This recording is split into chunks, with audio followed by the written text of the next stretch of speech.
ଏହି ଚାରୋଟି ପକ୍ଷୀ ଯେବେ ଘରକୁ ଆସନ୍ତି ତ ଏହି ପକ୍ଷୀ ଘରକୁ ଆସିବା ଦ୍ୱାରା ଘରେ ଶୁଭ ସଂକେତ ଦେଇଥାଏ। ତେବେ କଣ ସେହି ଚାରୋଟି ପକ୍ଷୀ? ଚାଲନ୍ତୁ ଜାଣିବା। କିନ୍ତୁ ଜାଣିବା ପୂର୍ବରୁ ହେ ମାତା ଲକ୍ଷ୍ମୀ, ଯିଏ ବି ତୁମର ଏହି ଭିଡିଓକୁ ଲାଇକ୍, ଚ୍ୟାନେଲକୁ ସବସ୍କ୍ରାଇବ କରିବେ ତାଙ୍କ ଜୀବନରେ ସୁଖ ସମୃଦ୍ଧି ଭରିଦେବେ। ନମ୍ବର 1 ପାରା। ପାରା ଆଗମନ ଘରେ ସମୃଦ୍ଧିର ସଂକେତ ଦେଇଥାଏ। ଆଉ ପାରା ମାତା ଲକ୍ଷ୍ମୀଙ୍କର ସବୁଠାରୁ ପ୍ରିୟ ପକ୍ଷୀ ହୋଇଥାଏ। ଆଉ ଏହି ପକ୍ଷୀ ଆପଣଙ୍କ ଘରର ଆର୍ଥିକ ସ୍ଥିତିକୁ ମଜବୁତ କରିଥାଏ। ନମ୍ବର 2 ପେଚା। ପେଚା ବ୍ୟକ୍ତିର ଜୀବନରେ ଖାସ୍ ଘଟଣାର ସଂକେତ ଦେଇଥାଏ। ପେଚାର ଆଗମନ ଅଘଟଣା ଘଟଣାକୁ ବଞ୍ଚାଇଥାଏ।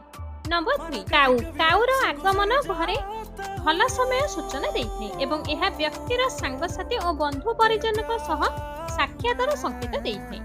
ନମ୍ବର 4 ନୀଳକଣ୍ଠ ପକ୍ଷୀ। ନୀଳକଣ୍ଠ ପକ୍ଷୀକୁ ଭଗବାନ ଶଙ୍କରଙ୍କର ଆଶୀର୍ବାଦ ମନାଯାଏ। ଆଉ ଏହି ପକ୍ଷୀର ଆଗମନ ବ୍ୟକ୍ତିର ଆୟୁଷ ଓ